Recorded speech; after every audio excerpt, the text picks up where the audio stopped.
On June 25, 1940, after a 6-week-long battle that saw German troops conquer France from Paris all the way to the English Channel, France surrendered to Nazi Germany.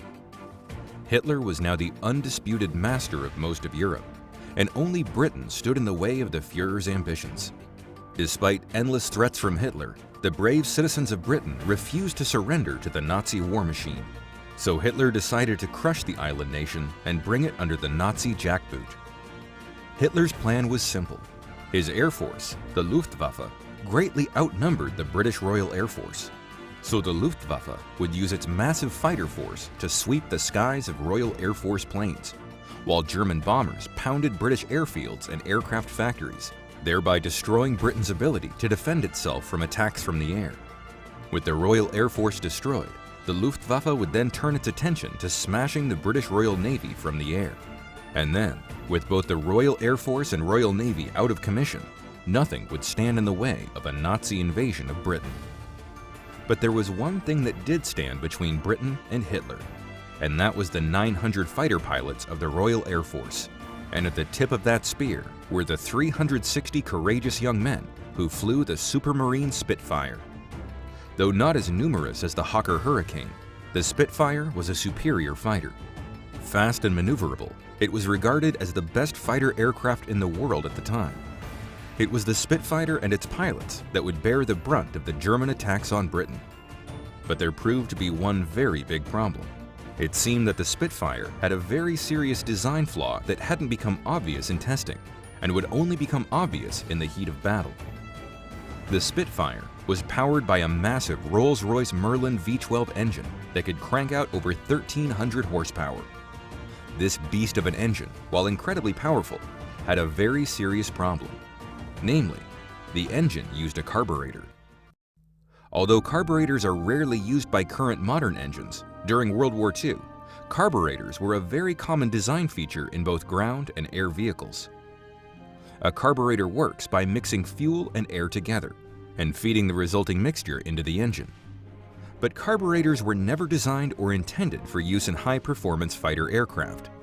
When a Spitfire went into a high-G maneuver, such as a dive, fuel would overflow the carburetor and flood into the engine, causing it to cut out for several crucial seconds.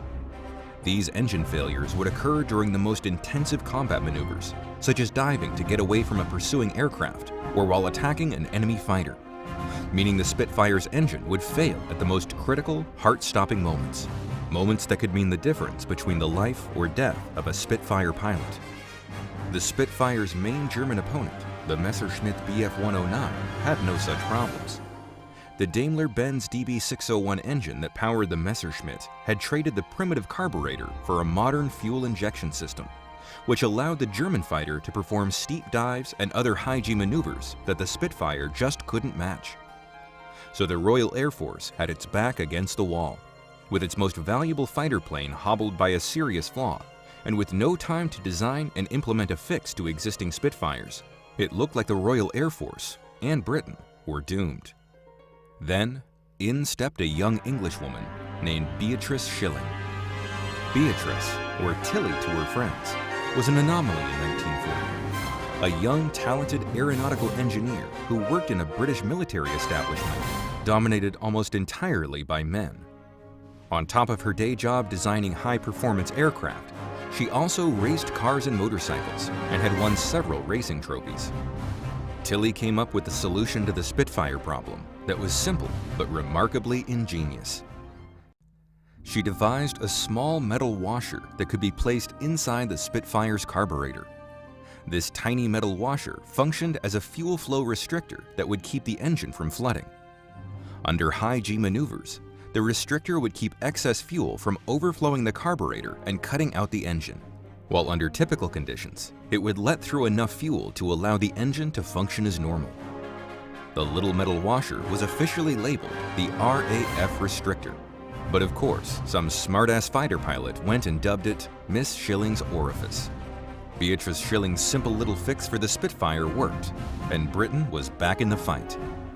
After several months of brutal Nazi bombings and harrowing battles in the skies over Britain, Hitler finally got bored and decided to try his luck with invading Russia, which didn't go so well. Thankfully, Beatrice Shilling's life turned out quite a bit better than Hitler's invasion of Russia. After saving Britain from Hitler, Tilly got engaged to George Naylor, a fellow engineer and bomber pilot. But there was a catch. She refused to marry George until he won at least one racing trophy. Tilly had won several racing trophies herself and told her fiancé she couldn't marry him until he'd proven his skills to her as a driver. George won his first racing trophy several months later, and the happy couple got hitched. Beatrice Shilling would go on to work for many other projects for the British military before finally retiring in 1969. Thanks for watching. If you like this video, please share it with your friends and hit like and subscribe for more of our videos.